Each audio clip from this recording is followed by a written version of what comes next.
नमो तस्स भगवतो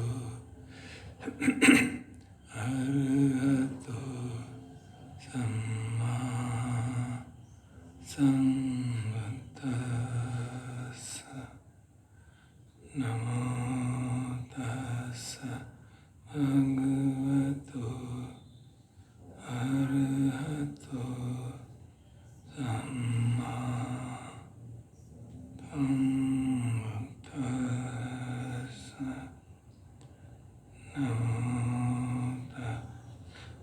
भगवतो अरहतो सम्मा सम्बुद्दस्स।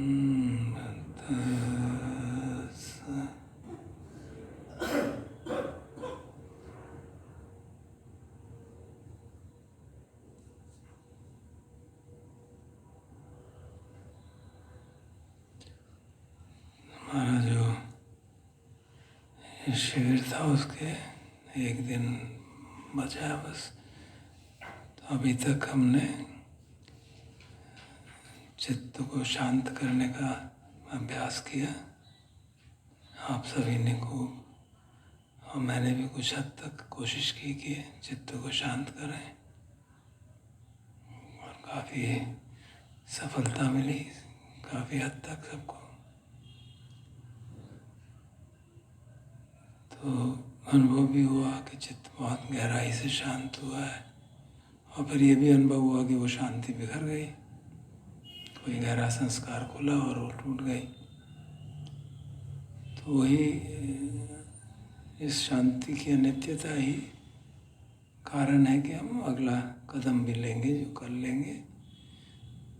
हालांकि वो अत्यंत महत्वपूर्ण है, उसके लिए काफ़ी लंबे समय की आवश्यकता रहती है, लेकिन वो ऐसा विवेचन की आवश्यकता है, उसमें ज़्यादा अनुभव जो होते हैं हुए ही हैं, अनुभव के साथ भी विवेचन होते हैं। और क्योंकि अपनी समय की सीमा थी और हम चाहते थे कि एक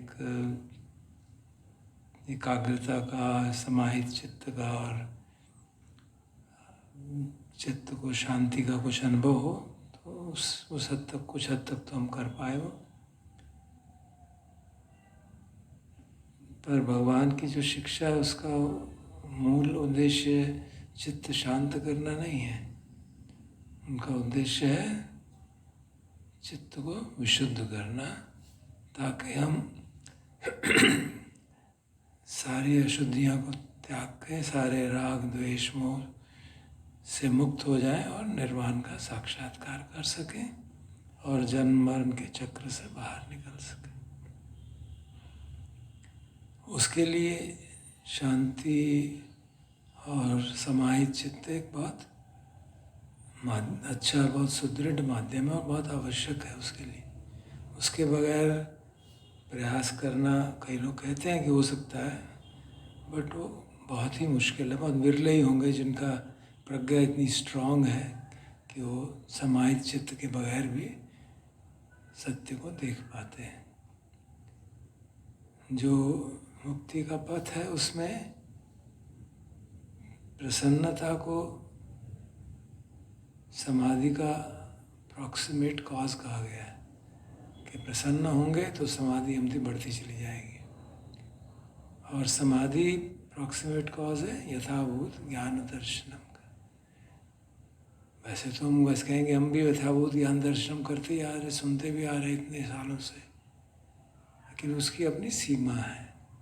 जब समाधि स्ट्रांग होती है, कलेक्टेड चित्त होता है, तो पेनिट्रेशन अपने आप बहुत गहरी पेनिट्रेशन होती है, और जो बातें पहले समझ नहीं आती थी अब समझ आने लगती हैं, और उन पर हमारे पे असर होने लगता है। अनित्यता तो हमें सबको लगता है कि सबको मालूम ही है, लेकिन उसका असर नहीं होता। तो जब चित्त समाहित हो और फिर उस अनित्यता को देखता है और इन्वेस्टिगेट करता है, तो बहुत गहरा असर होता है। और यथाभूत ज्ञान दर्शनम का जो आउटपुट है, जो उसका फल है, वो है निब्बेदा, क्यों? क्योंकि जब हम संसार को यथाभूत देखते हैं, उसकी अनित्यता को देखते हैं, उसके अंदर निहित दुख को, अनसेटिस्फैक्ट्रीनेस को देखते हैं और उसके ऊपर कोई हमारा कंट्रोल नहीं चलता, वो देखते हैं, तो समझ में आ जाता है कि संसार में ज़्यादा सुख रखा नहीं है।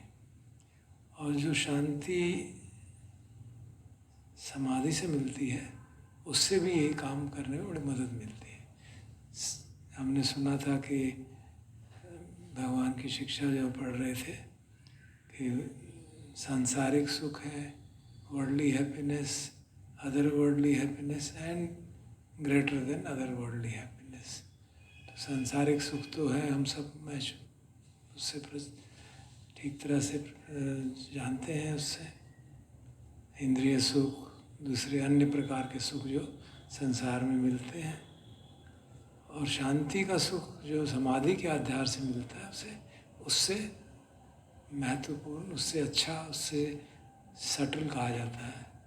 मुझे आशा है कि हम सबको ये बात समझ में आ गई होगी कि जो समाधि का शांति है, वो सांसारिक विषयों से कुछ भी आप किसी भी तरह की चीज़ कर रहे हैं, उससे कई गुना अलग है। अलग ही उसका, इट्स नॉट है कि सांसारिक सुख x है और ये 10x है, ये y है। इट्स नॉट x, ये टोटली डिफरेंट है और बहुत ही अलग तरह की शांति है, जो कि सांसारिक सुख में एक्साइटमेंट है, एक्सटेसी कहा जाता है, एक्सटेसी है, उसमें हलन चलन होती है। जैसे प्रीति का जो अनुभव होता है सामान्यता, उसमें हलन चलन होती है, एक लिमिट के बाद परेशान हो जाता है उससे, जबकि उसके प्रति अगर हम समता का भाव रखते हैं तो प्रशब्दी सुख का भाव जागता है, जिसमें कोई हलन चलन नहीं है, तो और सटल लेवल पे सुख का अनुभव होता है। तो उस आधार पे भी हमको ये बात समझ में आ गई होगी ज़्यादा पहले से कि सांसारिक सुख में उतना सुख नहीं है जितना हमको लगता है, तो वो निर्वेद भाव बढ़ाने में मदद करता है। हम कितना भी सुन लें लोगों से, इतनी चर्चा हमने की है तो पिछले 3 सालों में निर्वेद भाव की, मोह भंग होने की, डिसएंचेंटमेंट की, लेकिन फिर भी वो उसके प्रति उतना डिसएंचेंटमेंट होता नहीं है, क्योंकि हमारे पास कुछ अल्टरनेटिव है नहीं। इसीलिए भगवान ने अपनी प्रवचन में भी कहा था, मैंने कोट कई बार किया उसको, कि जब तक आपको समाधि का सुख नहीं मिलता तब तक नीचे के सुख छोड़ना बड़ा मुश्किल है। हम आशा कर सकते हैं कि अब समाधि का सुख अनुभव किया है और इसको बार बार अनुभव करेंगे, तो अगर हम इसका अभ्यास करेंगे और बार बार अनुभव करेंगे तो स्वतः ही जो सांसारिक सुख है उनसे वितृष्णा हो जाएगी। कुछ लोगों को स्वाभाविक पिछले जन्मों के कारण हो सकती है, लेकिन उनको भी इस तरह के सुख से जो रेजिडुअल अटैचमेंट्स हैं, रेजिडुअल अट्रैक्शंस हैं, वो कम हो जाएगी। तो इसलिए इस साधना जो हमने इतने दिन किया है, 6 दिन गंभीरता से साफ किया है, इसको हम बनाए रखें। उसकी परिचय परसों करेंगे, कैसे बनाए रखें, क्या करें, ताकि हमारी समाधि पुष्ट रहे और बार बार हमको ऐसा अनुभव हो कि हाँ चित्त एकदम शांत हो गया है। तो जो संसार के सुख हैं, संसार की जो अट्रैक्शंस हैं, टेम्पटेशंस हैं, एक्साइटमेंट है, वो इंद्रियों के ना होकर बुद्धि के, हम लोगों के लिए बुद्धि के एक्साइटमेंट बहुत रहते हैं, वो भी गौन लगने लगते हैं। They look inferior to the happiness of tranquility and deep meditation. तो वो फिर हमको एक तरह से निर्वेद भाव में मदद करता है, और असली भाव तो होगा जब हम यथाभूत ज्ञान दर्शन करेंगे। और संक्षेप में उसके अनित्य, हर अनुभव के अनित्य बोध, दुख बोध, अनात्म बोध जगाएंगे। तो जो आगे के जो सेक्शन है इसका, जिसको रिफ्रेन कहा गया, जो बार बार रिपीट होता है, मैं उसको पढ़ देता हूँ। इति अज्जतं वा काये कायानुपस्सी विहरति बहिंदा वा काये कायानुपस्सी विहरति, अजंत बहिंदा वा काये कायानुपस्सी विहरति। एक तो ये है समुदय धम्मानुपस्सी वा कायस्मिन् विहरति, वय धम्मानुपस्सी वा कायस्मिन् विहरति, समुदय वय धम्मानुपस्सी वा कायस्मिन् विहरति। ये दूसरी बात है। अत्थिकायोति वा वनस्य सती पच्युपट्ठिता होती, ये तीसरी बात। यावदेव ज्ञानमत्ताय पटिसति मत्ताय अनिश्चितो च विहरति, न च किंची लोके उपाधीयति, ये चौथी बात। ये चार चीज़ें भगवान ने इस पैराग्राफ में कही, जो हर सेक्शन के एंड में आता है। कायानुपश्ना के हर सेक्शन के एंड में, फिर वेदनानुपश्ना के, चित्तानुपश्ना के, धम्मानुपश्ना के। तो obviously this is of Paramount importance. क्यों? क्योंकि हमको मुक्ति की ओर ले जाने की बात है।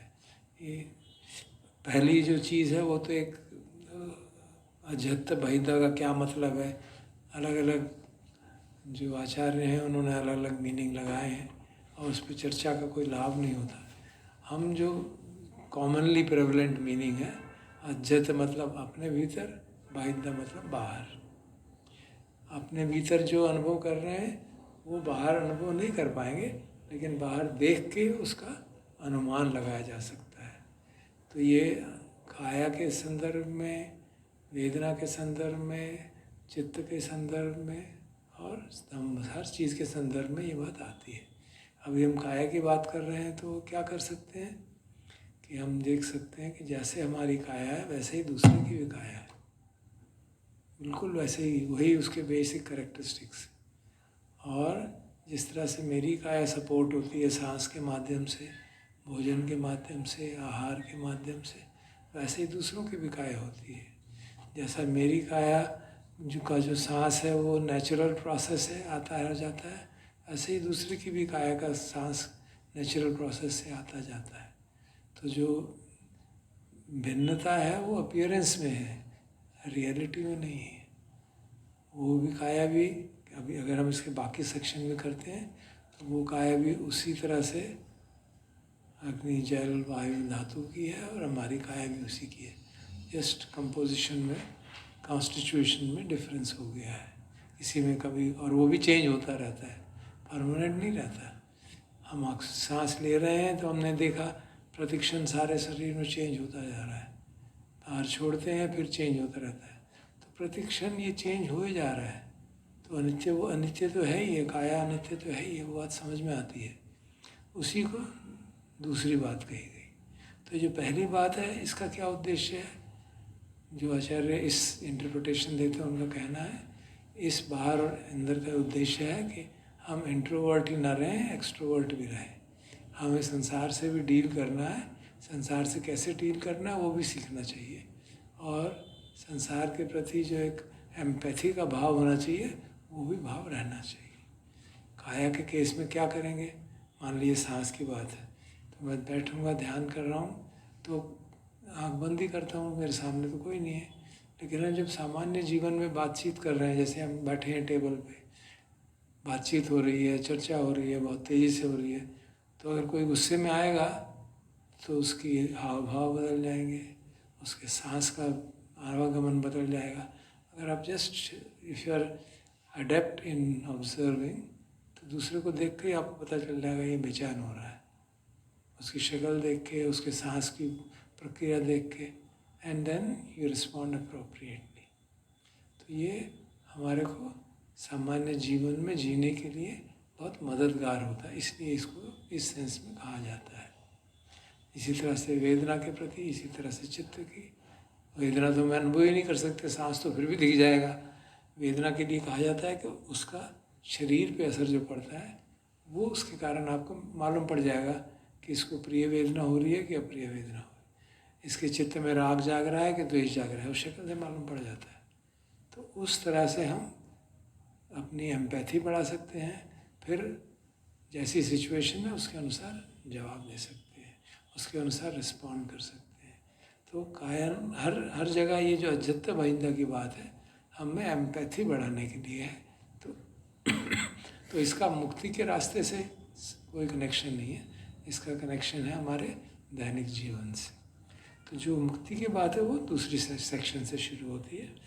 समुदय धम्मानुपस्सीवा कायस्मिन् विहरति, मतलब काया के अंदर उसका उदय, उसका वेग और उदय को जानता है। अब हमने काया के एक डायमेंशन को लिया है, अभी सांस को, लेकिन उस सांस के डायमेंशन से भी हमें मालूम पड़ गया उदय वे कि सांस के माध्यम से काया निरंतर बदल रही है। ये बिल्कुल क्लियर हो गया, इसमें अब कोई डाउट नहीं है, देख चुके हैं इसकी बदलती रहती है। तो काया का जो समुदय, जो टेक्निकल वर्ड है, उसका मीनिंग आपको याद होगा, हमने वासा में डिस्कस किया था। समुदय मतलब है ओरिजिनेशन, क्या सब किस तरह से काया ओरिजिनेट होती है। तो वो प्रतीच्य समुत्पाद के आधार पर कहा जा सकता है, और इसके जो उदय समुदय का जो कारण है, जो ओरिजिनेशन का कारण है काया का, वो आहार कहा जाता है। आपको याद होगा, आहार पच्य रूप पच्य, काया जो है रूप है, तो आहार होता है, और आहार के अन्य प्रकार, 4 प्रकार के आहार, वो सब तो वो यहाँ पे डिस्कस करने की कोई हमारा मन नहीं है यहाँ पे। हम तो इसको मोटे मोटे तौर पर ही समझेंगे कि हाँ, ये काया जो है ये प्रतिक्षण बदलती रहती है, बिल्कुल अनुभव में हमने देख लिया। इसलिए जो चीज़ निरंतर बदलती रहती है वो कभी भी सुख का कारण नहीं हो सकती। सुख मतलब अबाइडिंग हैप्पीनेस, उससे हमेशा असंतोषजनक, अगर सुख भी मिलता है तो असंतोषजनक मिलता है। और हम रोज़ सुबह चैंटिंग करते हैं, जरा धम्मोमि, व्याधि धम्मोमि, मरण धम्मोमि। So although it is a constant reminder of the nature of this body, मरता तो शरीर है ना, बूढ़ा भी तो शरीर ही होता है, व्याधि भी शरीर को होती है, मन को कुछ नहीं होता। तो वी रिकॉग्नाइज दैट। तो हमारी जितनी भी हमारी डिस्कस्ड नॉलेज है, जो आपने वासज में 3 बार डिस्कस किया है, that all has a bearing on this, because अनित्य बोध के आधार पर ही दुख बोध डेवलप होता है, और फिर दुख बोध के आधार पर अनात्म बोध। ये हम चर्चा कर चुके हैं, तो मैं और इस पर चर्चा नहीं करूँगा। आपको याद होगा हमने पिछले साल भी भाषा में किया था, अनिच्चे दुख संज्ञा, दुखे अनात्म संज्ञा, और अनंत लक्षण सूत्र में भी उसका खूब चर्चा आती है, आपको याद होगा या नहीं तो देख लीजिएगा। तो मुख्य बात ये कि जब हम काया के अनित्य स्वभाव को जानते हैं तो उस पर डीप रिफ्लेक्शन करने से उसके दुख बोध और उसका अनात्म बोध भी समझ में आने लगता है। और जब ऐसा होता है तो ये बात समझ में आती है कि ये काया को कहने को तो मेरी है, इस पर मेरा नाम लिखा हुआ है, लेकिन इन रियलिटी इसमें मेरे नाम की कोई चीज़ नहीं है। It is an instrument available for the consciousness, for the stream of consciousness to manifest itself. So we get that over big picture on the basis of our studies कि जो काया है हमको कैसे मिली, संखार पच्चया विज्ञानं, विज्ञान पच्चया नाम रूपं। तो संखार जो मृत्यु का समय का संस्कार था, उससे विज्ञान जागा और उसके अनुरूप सारी चीज़ें होती चली गई। तो ये काया जो है प्रकटीकरण है विज्ञान का, और प्रकटीकरण, विज्ञान प्रकटीकरण है संस्कार का। जो हमारे कर्म संस्कार हैं उनका प्रकटीकरण है। इसलिए भगवान कहते हैं ये आपकी काया आपके कर्म हैं, आपकी आँख आपके कर्म हैं, कान आपके कर्म हैं। अगर आँख काम नहीं कर रही तो उसके काम गलत थे, कान काम नहीं कर रहे तो उस तरह के कर्म आपके गलत रहे होंगे। So we understand that. So all that knowledge which we have gathered has to be brought to bearing, is to understand the next part. What is that next part?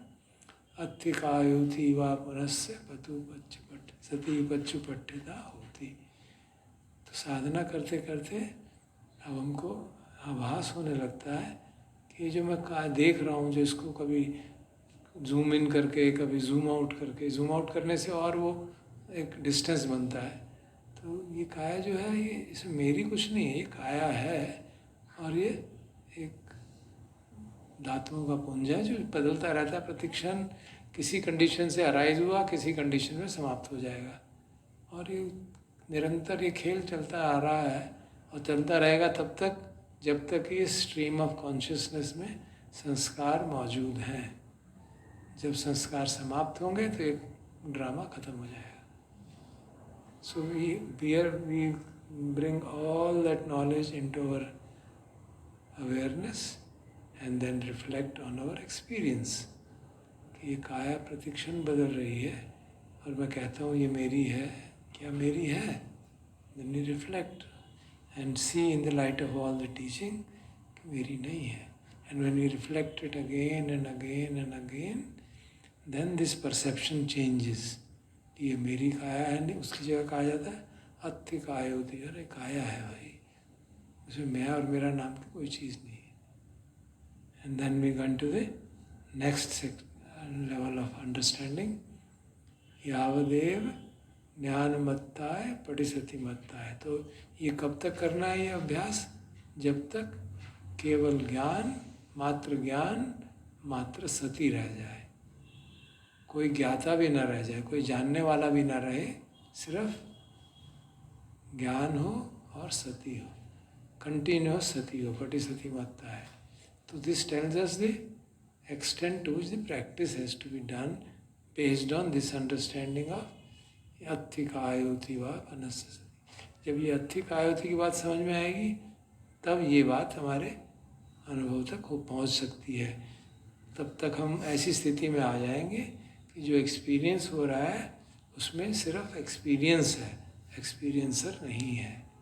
Now this is a thing which has to be understood first and then intuitively realized by practice.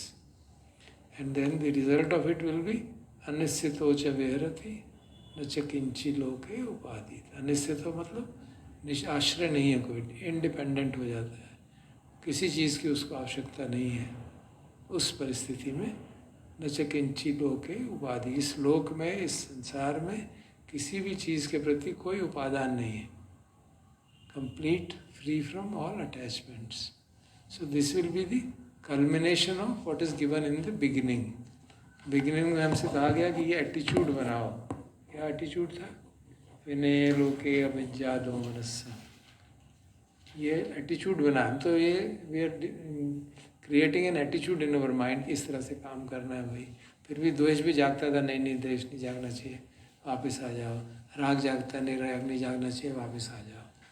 अब वो practice करते करते ये स्थिति आ जाएगी कि आप स्वतः ही राग द्वेष विमुक्त हो गए, आपकी स्थिति ऐसी आ गई, then you become liberated. So this is the liberated from what? Attachment to the body. This is from kaya. Same thing done, attachment to vedana, attachment to chitta, which means attachment to 5 khandhas. So if you get liberated from attachment to all the khandhas, then you are completely liberated. So that is the actual objective of the practice. Obviously, this is not something which can happen in a given retreat. This is something which you have to contemplate again and again and again.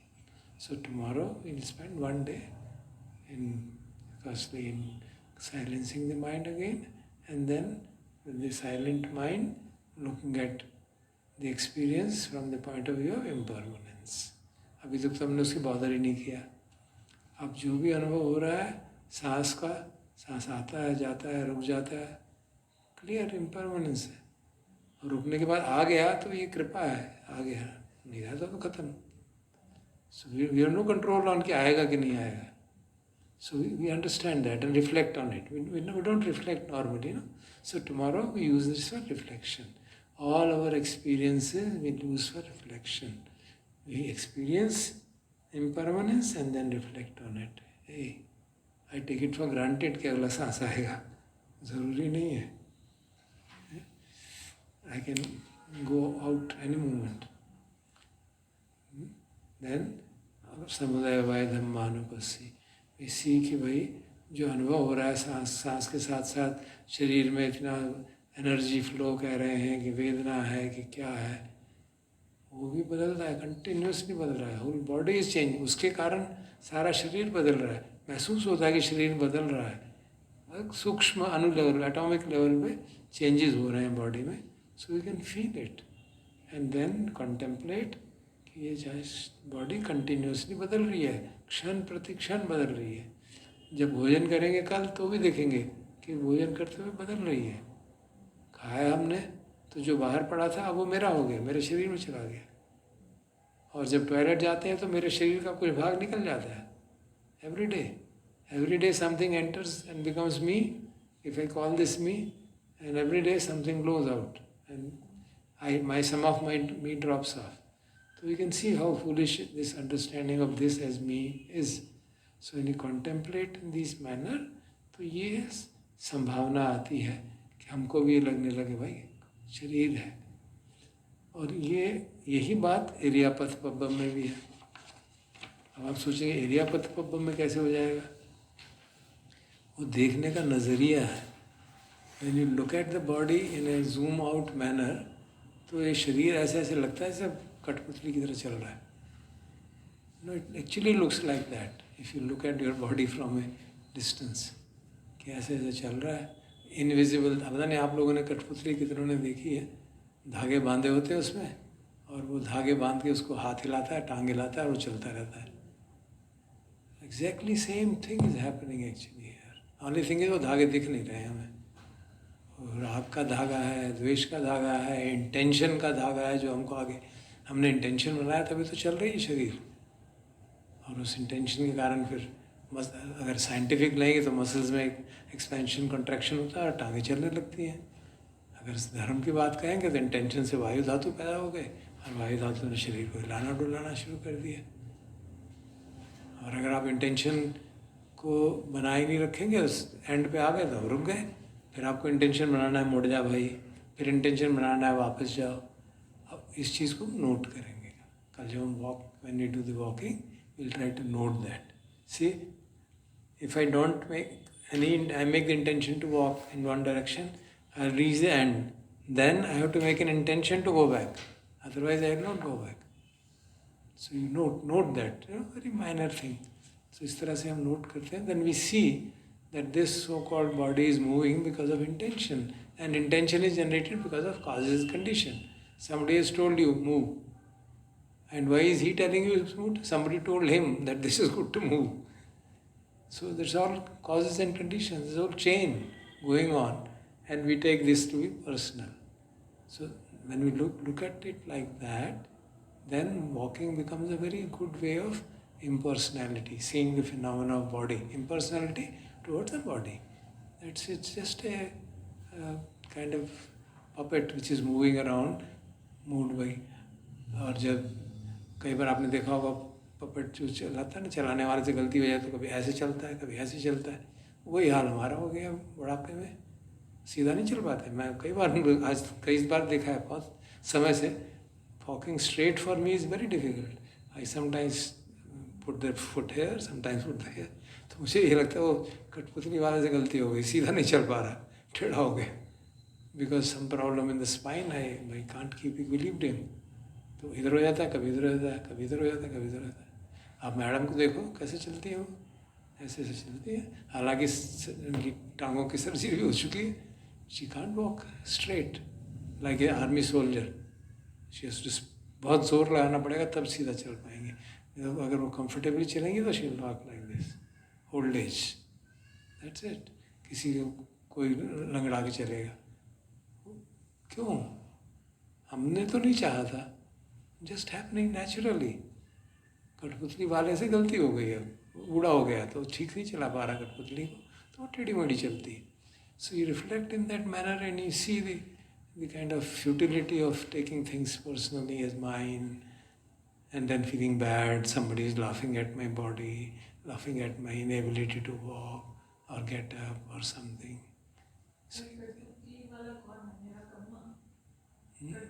Yeah, it's my karma. Yeah, of course. My karma. That's what determines what happens to the body, what happens to this. And that's what is driving it. Life force is driving it. Life force is karma. When the life force is exhausted, finished. You sleep and don't get up. You sleep very happily, healthily, and you don't get up.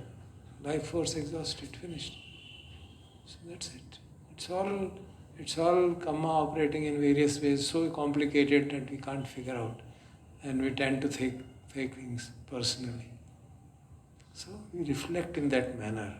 Because our mind is very calm now, we will be in a position to reflect properly and see this issue of Iryapata Pabbam. Here again, उसमें भी वही चीज़ें repeat हो रही हैं. फिर संपजान पब्बम, जो हम कह रहे हैं संपजानकारी होती, ये किसको जानकारी हो रही है? मुझे जानकारी हो रही है. Is it really me who is knowing it? ये सांस की जानकारी किसको हो रही है? मुझे हो रही है क्या? कौन है मैं जिसको सांस की जानकारी हो रही है? लगता है ऐसे, but we have studied enough dhamma now and we can verify that. सांस आता है, सांस छूता है तो काया विज्ञान जागता है. हमने पढ़ा था ना मधु पंडिका सुत्ता में, चक्षुंत पतिच्च रूपे च उपज्जति चक्षु विज्ञानम. यहाँ काया की बात है तो कायात पतिच्च फोटब्बे च उपज्जति काय विज्ञानम. काया में टच हुआ तो काय विज्ञान जागा. तो जानने का काम काय विज्ञान करता है, मैं नहीं करता हूँ. टच होता है तो तुरंत जागना शुरू हो जाता है. टच नहीं होगा तो नहीं मालूम पड़ेगा. हवा चल रही है तो नहीं मालूम पड़ेगा अगर टच नहीं कर रही है. आपको टच करती है, परसेप्टिबल टच है, तब मालूम पड़ता, नहीं तो नहीं मालूम पड़ता. जीभ पे खाना रखेंगे, टच होगा तब टेस्ट आएगा. आप अगर टेस्ट जानने वाले हैं तो उसको जान लीजिए ना टेस्ट कैसा है उसका. जो जीभ पे टच करेगा तभी पता चलेगा. सो उस टच से, स्पर्श से, जीभ का touch is of a different kind. No, it is taste birds touching and all that. It's not physical touch. Physical touch is काया. तो जीभ पे फिजिकल टच भी होता है और टेस्ट बर्ड्स का टच भी होता है. So we have already discussed it, so I don't know, नहीं तो टाइम बहुत हो जाएगा. So the issue is that in every activity we can discern कि वो एक्टिविटी कॉजेज एंड कंडीशन से हो रही है, उसमें मैं नहीं हूँ कहीं इन्वॉल्व. मैं खड़ा हो रहा हूँ, चल रहा हूँ, ऐसा है. अभी कंते पटिक कंते आगे चल रहा है, पीछे आ रहा है, समंजिते पसारेते सिकुड़ रहा है, फैला रहा है शरीर. Everywhere there is an action. हम मॉर्निंग वॉक में जाते हैं तो हमको लगता है I am doing the decision. No, there are causes and conditions which are making you decide that. आप लोग कह सकते हैं, हम सब कह सकते हैं हमने डिसाइड किया था यहाँ आना है. No, that's apparent. There are causes and conditions of infinite number of causes and conditions which made you come here. Now if you reflect on these things. So संपजान पब्बम मतलब क्योंकि हम, it is in the various activities. खाना, पीना, toilet जाना, they're all causes and conditions. They force you to do that. They force you to eat, they force you to go to toilet, they force you to walk, force you to stretch. It's not you are doing it of your own my free will. It's not there. Sir, आप तो कहते हो Buddhism deterministic नहीं है. शांति से सुन लो बेटा. Determinism philosophy की बात नहीं करो, प्रैक्टिकली बात कर रहे हैं. Why don't bother about Buddhism? जो मैं कह रहा हूँ गलत है तो बताओ. Think about it, think carefully, don't jump to theory. Okay, वो डिटर्मिनिस्ट है कि नहीं है वो बाद में बात कर लेंगे. अभी तो क्योंकि कर एक का दिन हमें प्रैक्टिस करनी है ना, उसमें तुम्हें दिक्कत लगती है तो पूछ सकते हैं. क्या तुम अपनी मर्जी से टॉयलेट जाती हो? तो वी थिंक केयरफुली. जा सकते हो मगर कुछ होगा नहीं, वो भी आपकी अपनी मर्जी नहीं होगी. वो भी आपकी अपनी मर्जी नहीं होगी. आप अगर खाना खाते हो तो भी आपकी मर्जी नहीं है, खाना नहीं खाते वो भी आपकी मर्जी नहीं है, वो आपका परसेप्शन है, और वो परसेप्शन कंडीशन से बना है। कोई आप बीमार होती हो तो आप थी ना बीमार, तो आपने दवाई नहीं खाई, आप सोचो कि मैंने अपनी मर्जी से दवाई नहीं खाई। अरे नहीं है ऐसा, तुम्हारा परसेप्शन बना हुआ है। तुम्हारा परसेप्शन किसी कारण से, कुछ लोगों से, ऐसे लोगों से मिली, उन्होंने कहा दवाई मत खाओ, बेशक 1 हफ्ता निकल जाए जुकाम में, तो ठीक है। किसी और का परसेप्शन है, किसी और ने सुना, अरे मूर्ख है ये तो, समय बर्बाद कर रही है, दवाई खाओ ठीक हो जाओगे, काम करो अपना, वो उसका परसेप्शन है। ना ये ठीक है, ना वो ठीक है, ना ये गलत है, ना वो गलत है, परसेप्शन है, देख लो। सो वो लगता है कि मैं अपना इंडिपेंडेंट डिसीजन मेकिंग है, कुछ नहीं है independent decision, it's all governed by causes and conditions. We are not able to trace the cause and condition, that's the only limitation, that's our limitation of our understanding. So when you look at it like that, then संपजान जो है, जानकारी जो हो रही है वो हो रही है परिस्थिति उसके स्पर्श के कारण। जैसे ही इंद्रियों का इंद्रिय विषय से के साथ इंटरेक्शन होता है तो जानकारी होती है, तो लॉ ऑफ नेचर। आँख के सामने विजुअल ऑब्जेक्ट आएगा तो जानकारी होगी, कान के सामने विजुअल ऑब्जेक्ट से जानकारी नहीं होने वाली है, कान के सामने आवाज़ आएगी तो जानकारी होगी, जीभ से टच होगा या टेस्ट की जानकारी होगी, जीभ से आपको साउंड नहीं आने वाली है। अगर खाने पे साउंड बनती है तो यहाँ सुनाई देगी, यहाँ नहीं सुनाई देगी, absolutely clear, you can verify it. So everything tomorrow, hopefully we have that enough sharpness of the mind, enough collectedness to be able to penetrate into these things and see the impersonal nature of every phenomena, so that we can come to this very एक भगवान ने तो एक line लिख ली, अत्थिकाय होती वापनस्थ सती पच्चुपट्ठिता होती, ये काया है, इसमें मैं और मेरा कुछ नहीं है। यावदेव ज्ञानमत्ता है पटिसति मत्ता है, तो केवल ज्ञान और सती रह जाएगी, वो तो कल्मिनेशन होगा ना कि ज्ञान और सती रह जाए, वो तब तक साधना हमें करनी है। और क्या क्या समझना है कि ये काया है सिर्फ, और कुछ नहीं है, ये अपने प्रकृति के नियमों के हिसाब से चल रही है, कॉजेज और कंडीशन से इसमें एक्टिविटी होती है, कॉजेज और कंडीशन से चलती है, कॉजेज कंडीशन से खाती है, पीती है, बैठती है, उठती है, सोती है, everything is happening because of causes and conditions. It's only because of our lack of clarity that we are not able to see and we think we are doing everything of our free will. Okay, so that's the exercise for tomorrow. So obviously we'll have to do it. Logical है, causes and logical भी है, हाँ जी। समझ में भी आता है, but why does it not stick when वो retains? Because of attachment to the sensory pleasures. That's it. Very simple. And the sense of self created by the way we deal with the world.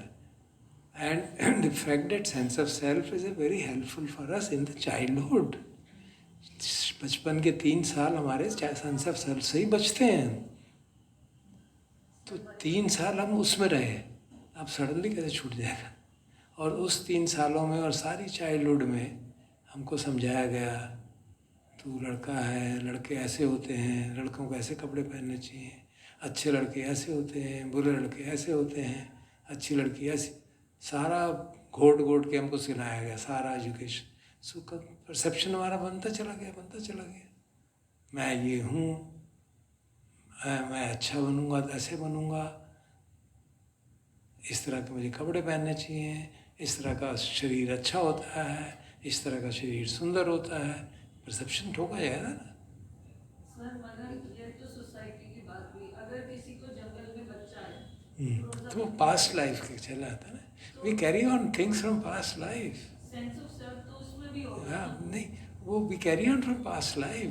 बच्चा जब होगा तो sense of self तो उसमें birth पे ही होता है, एट द बर्थ इटसेल्फ, या हम कह रहे हैं कि वो सर्वाइवल के लिए ज़रूरी है, बट होता तो बर्थ से ही है ना, कोई उसको देता थोड़ा ना है. Identity of the body is so strong. Body में कुछ भी होता है, cries. Why? Why does it not observe kindly and does Satipatthana? That is how it is programmed. Over the generations, and generations has been programmed like that. There are stories of people who were different. I mean stories, because they were programmed like that. अभी अगर आपने अजान दन की biography पढ़ी, autobiography पढ़ी है, तो आप you will be astounded. He is going to college and he gets attracted towards girls as usual, and when he looks at it carefully, her skin falls off. So ये क्या है? तो skeleton है. Finished. Attraction खत्म. What is this? तो पढ़ के हैरान रहिए, क्या हो रहा है? Obviously he has practiced that, I don't know how many lives in the past. He has practiced अशुभ भावना so strongly कि वो देखते ही उनको ऐसे लगना था, skin drops off and then he sees it slowly dropping. Imagine क्या हालत होती होगी कि एक सुंदर चीज़ देख रहे हैं और उसकी असुंदरता सामने सामने आपके आंखों के सामने प्रकट हो रही है. So that is some past life obviously. So that's only to show that past life work keeps on going on. हमने पिछले साल में काम जो करेंगे समाधि का, प्रज्ञा का, अशुभ भावना का, अमरनानुसति जो भी करें, अगर हम उसको भावित करते हैं स्ट्रांगली, इट बिकम्स अ संखारा. जो भी चीज़ हम बार बार करेंगे वो संखार ही तो बनेगा ना. And then it will help us in the next life. So the way human beings are born and constructed is entirely in the Dhammic discipline recognized as Sankhara Pachya Vijnanam, Vijnana Pachya Namrup. Period. Parents have only a role as instrument. You are born through parents, not of parents. That's a pretty strong statement, you must understand. And not just me, it's a statement from Khalil Gibran, not from Buddha. So all mystics have been able to see that this is the reality. So तभी हम रोज chant करते हैं kamma yoni. What does it mean? Kamma is your womb. You are born from kamma. Kamma dayado, वो आपकी विरासत है. तो आप पैदा हुए तो आपकी विरासत चली आ रही है, वो साथ भुगतेगी, निकलेगी सामने.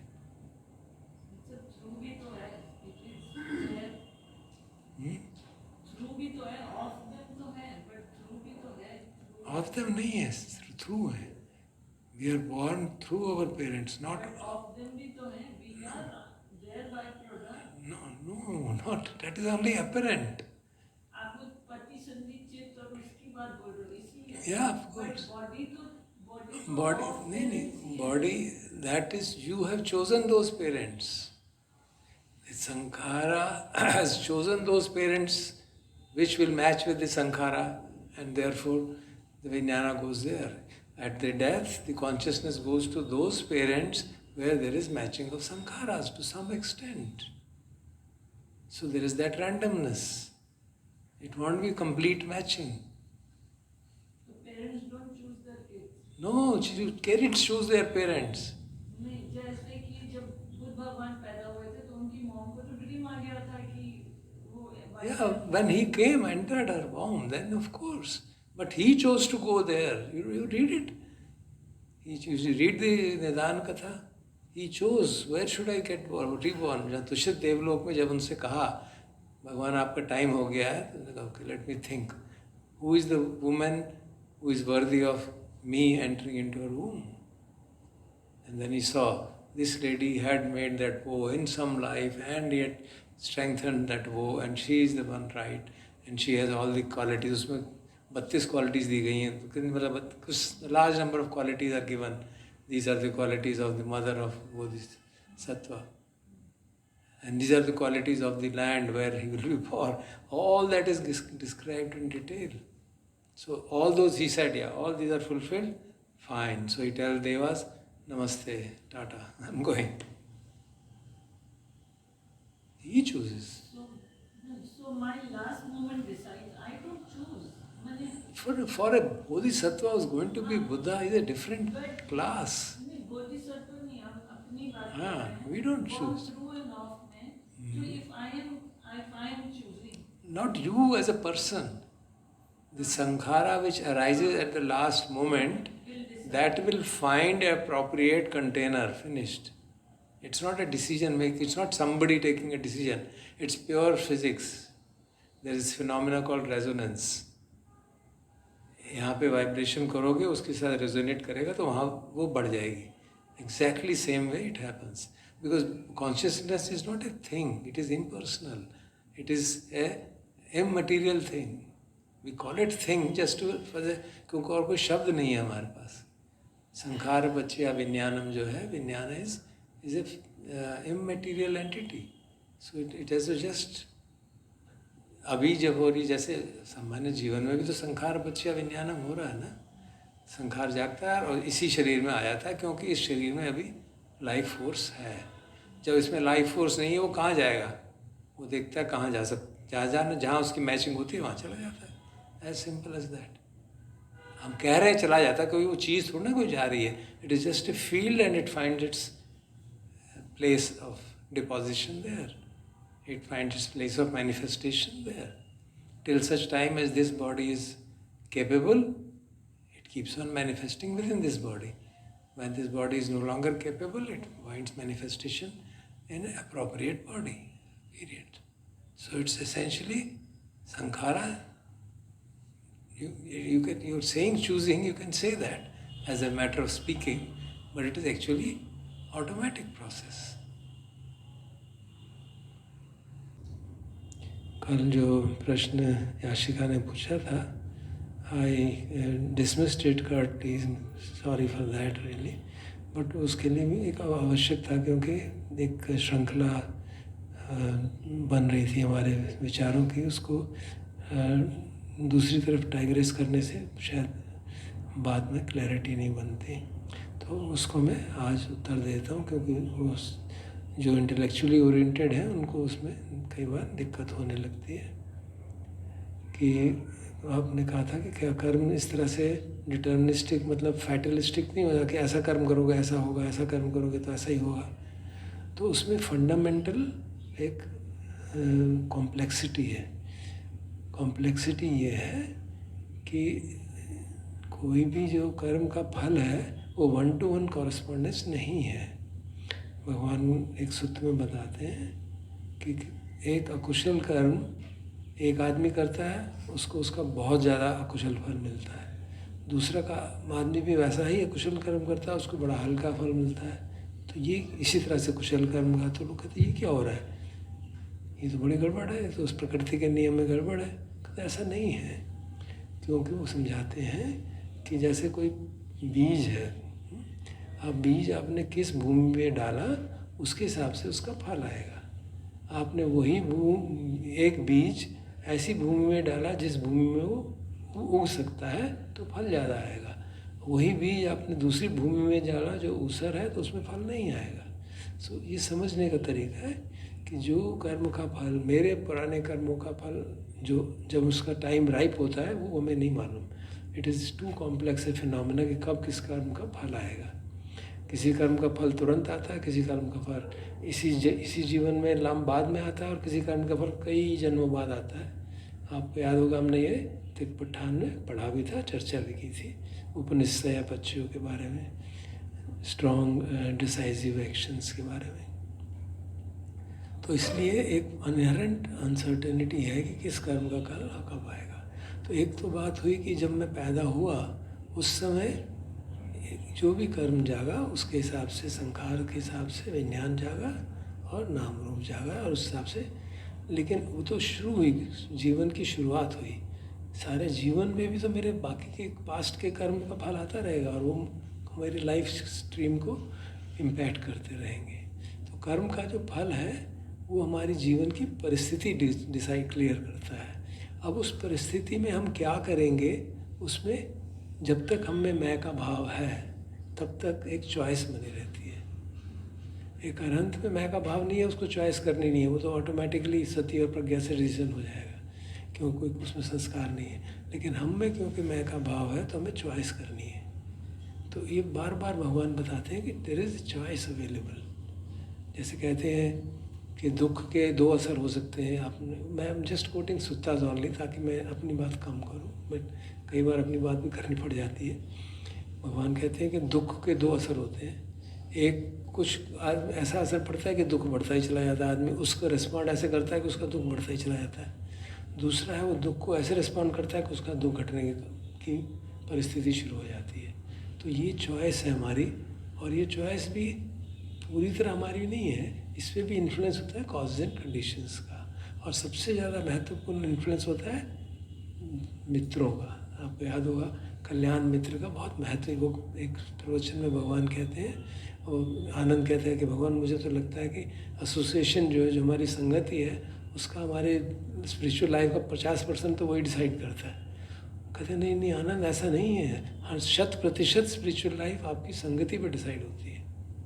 अब संगति जो है वो आप फैक्टर टोटली मेरे कंट्रोल में नहीं है, आप देख सकते हैं, क्योंकि उसमें सराउंडिंग के दूसरे लोगों के कर्मों का भी फल पड़ता है। मैं एक घर में पैदा हुआ, जब मैं पैदा हुआ मेरी माता के कुछ तरह के संस्कार थे, उस समय मैं पैदा हुआ। कुछ वर्ष बाद मेरा भाई पैदा हुआ, उस समय माता के संस्कार विचार अलग थे, और उस समय जो मेरा भाई पैदा हुआ उसके मैचिंग संस्कार, तो उसके जो टेंडेंसीज होंगी और जो मेरी टेंडेंसीज होंगी मैच नहीं करेंगी। और इस कारण से बट वो सेम घर में रह रहे हैं, एसोसिएशन हो रही। अब उसका असर मुझ पे ज़्यादा पड़ेगा कि मेरा असर उस पर ज़्यादा पड़ेगा, it is highly debatable. It depends on intensity of sankharas and how I relate. मेरा कौन सा संस्कार उसके साथ मैच करता है। Same thing happens in marriage. Husband and wife are coming from two different streams. When they join together, then the impact will be who will influence whom more.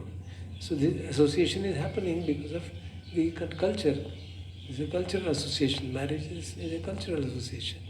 And that association is not fully, partially it is determined by my sankhara, especially in marriage, but there is also other factors involved. And therefore, the association किससे हमारी हो रही है, अब वहाँ पे भी बचपन में हमारे दोस्ती किससे होती है, जिससे हमारे कुछ कैरेक्टरिस्टिक मैच करते हों, कुछ नहीं मैच करते।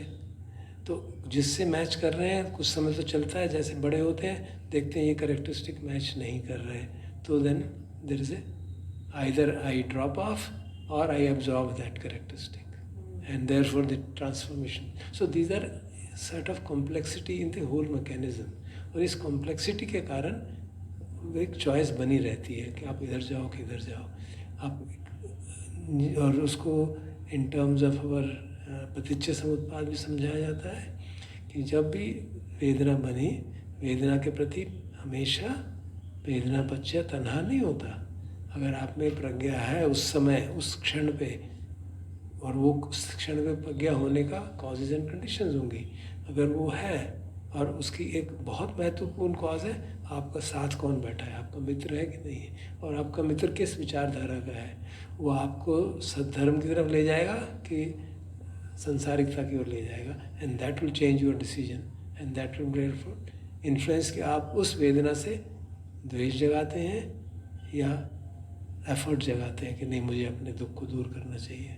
आप उससे राग जगाते हैं या प्रज्ञा जगाते हैं। And that's where the variabilities come in. No, there's so many factors.